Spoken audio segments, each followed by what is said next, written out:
Siapapun yang mengamati dengan seksama jagat raya yang dihuninya akan menemukan 250 miliar galaksi, masing-masing terdiri dari sekitar 300 miliar bintang. Seluruh sistem luar biasa ini bekerja menurut hukum dan keteraturan tertentu.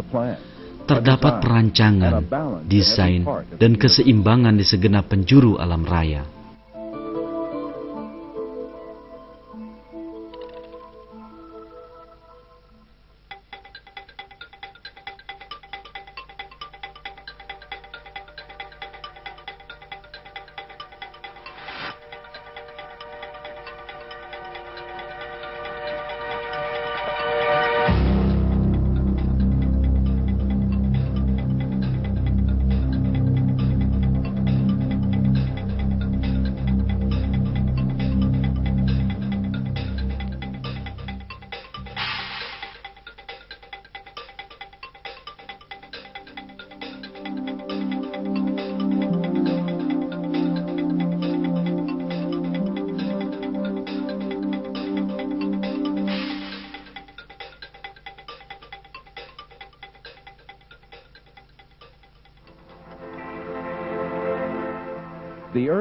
Bumi menempati bagian sangat kecil dari alam nan luas ini, dan ia pun memiliki sistem yang didesain sempurna dengan keseimbangan sangat kompleks dan rumit.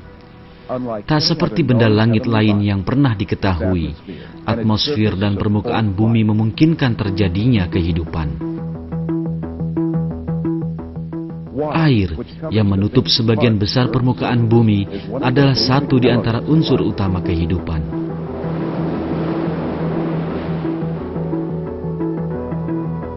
Kisaran suhu, ciri orbit, dan permukaan bumi semua menunjukkan bahwa planet ini memang khusus didesain bagi kehidupan.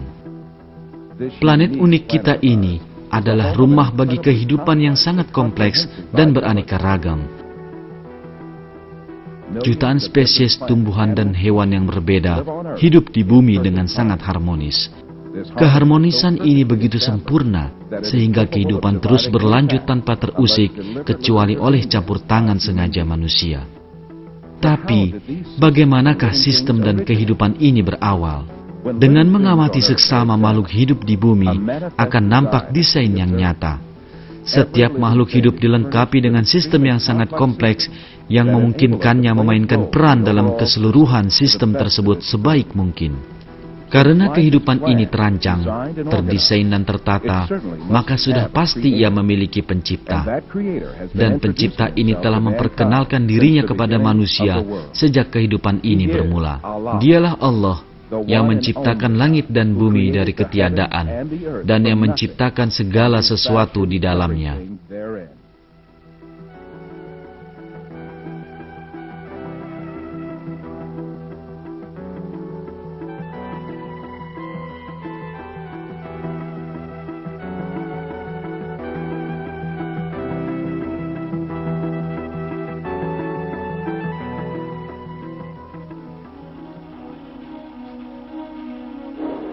Teori evolusi yang dikemukakan di abad ke-19 menolak fakta penciptaan ini. Teori ini menyatakan bahwa spesies di bumi bukan diciptakan Allah, tapi muncul menjadi ada akibat proses yang dikendalikan secara penuh oleh peristiwa kebetulan. Pencetus teori ini adalah ilmuwan amatir ilmu alam bernama Charles Darwin. Darwin memaparkan teori ini dalam bukunya The Origin of Species yang terbit tahun 1859. Buku Darwin laris dalam waktu singkat, namun popularitasnya lebih karena pengaruh ideologis buku daripada kebenaran ilmiahnya. Gagasan Darwin memberikan dukungan besar bagi filsafat materialisme yang menolak keberadaan Tuhan.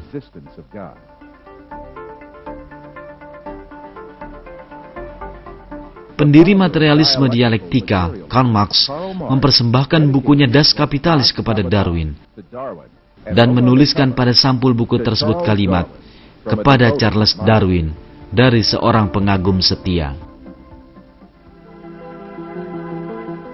Teori Darwin menyatakan bahwa semua spesies berasal dari moyang yang sama, melalui perubahan kumulatif sedikit demi sedikit dalam waktu lama. Darwin tak mampu memberikan bukti meyakinkan untuk membenarkan klaimnya. Bahkan ia sendiri menyadari banyak fakta penting yang dapat menggugurkan teorinya. Ia mengakui hal ini dalam bukunya pada bab berjudul Difficulties of the Theory. Darwin berharap bahwa kesulitan-kesulitan ini akan teratasi oleh penemuan ilmiah mutakhir. Namun, kemajuan di bidang sains ternyata malah menggugurkan klaim Darwin satu demi satu.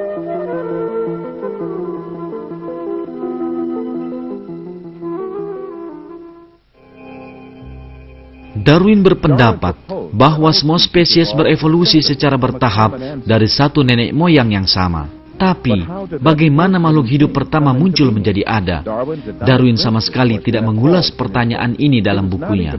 Ia bahkan tak menyadari bahwa ini adalah salah satu bantahan terbesar bagi teorinya. Penguasaan ilmu pengetahuan yang sederhana di masanya menganggap bahwa kehidupan memiliki struktur sangat sederhana. Menurut teori spontaneous generation yang populer sejak abad pertengahan, makhluk hidup dapat muncul dari benda tak hidup. Adalah anggapan umum saat itu bahwa katak dapat muncul dengan sendirinya dari lumpur dan serangga dari sisa makanan. Dan sejumlah percobaan dilakukan untuk membuktikan teori ini. Segenggam gandum diletakkan pada kain kotor dan tikus akan muncul darinya. Belatung pada daging juga dijadikan bukti bahwa kehidupan dapat muncul dari benda tak hidup. Tapi di kemudian hari diketahui bahwa belatung tak dapat muncul dengan sendirinya, melainkan berasal dari larva mikroskopik yang diletakkan pada daging oleh lalat.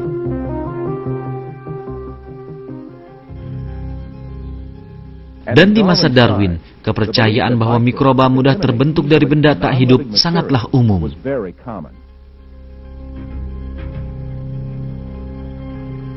Tetapi, 5 tahun setelah penerbitan buku The Origin of Species, ilmuwan biologi Prancis terkenal Louis Pasteur secara ilmiah menggugurkan mitos yang meletakkan dasar bagi teori evolusi ini. Setelah pengkajian dan penelitian panjang, Pasteur akhirnya sampai pada kesimpulan yang sangat penting ini. Mampukah materi melakukan pembentukan sendiri? Tidak. Saat ini tak ada kondisi yang pernah diketahui, yang dengannya seseorang dapat membuktikan bahwa makhluk-makhluk mikroskopik telah terbentuk di bumi tanpa induk yang menyerupai mereka. Evolusionis pertama yang meneliti asal-usul kehidupan di abad 20 adalah pakar biologi Rusia, Alexander Oparin. Ia bertujuan untuk menjelaskan bagaimana makhluk bersel satu pertama yang menurut teori evolusi dianggap sebagai nenek moyang semua makhluk hidup dapat terbentuk. Pada tahun 1930-an, Oparin merumuskan sejumlah teori untuk menerangkan bagaimana sel paling pertama dapat muncul dari benda tak hidup secara kebetulan. Namun usahanya berakhir dengan kegagalan dan Oparin sendiri harus mengakui, sayangnya, asal-usul sel masih merupakan sebuah pertanyaan yang ternyata adalah bagian paling kabur dari keseluruhan teori evolusi.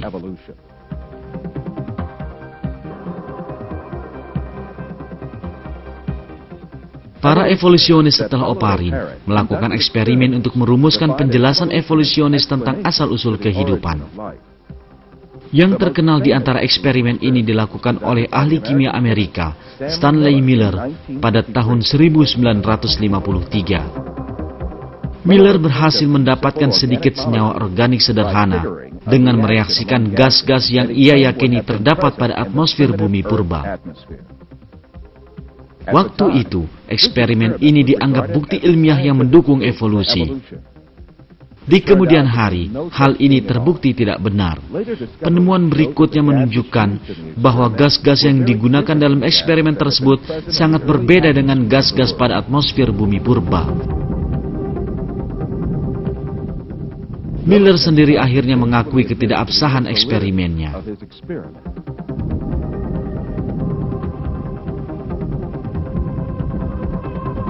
Semua upaya evolusionis di abad ke-20 untuk menjelaskan asal-usul kehidupan telah berakhir dengan kegagalan. Jeffrey Bada, profesor geokimia dan pendukung utama teori evolusi, mengakui fakta ini dalam majalah Earth edisi Februari 1998. yang termasuk di antara literatur evolusionis terkemuka. Kini saat kita meninggalkan abad ke-20, kita masih menghadapi masalah terbesar yang tak terpecahkan, yang kita punyai saat kita memasuki abad ke-20. Bagaimana kehidupan muncul pertama kali di bumi?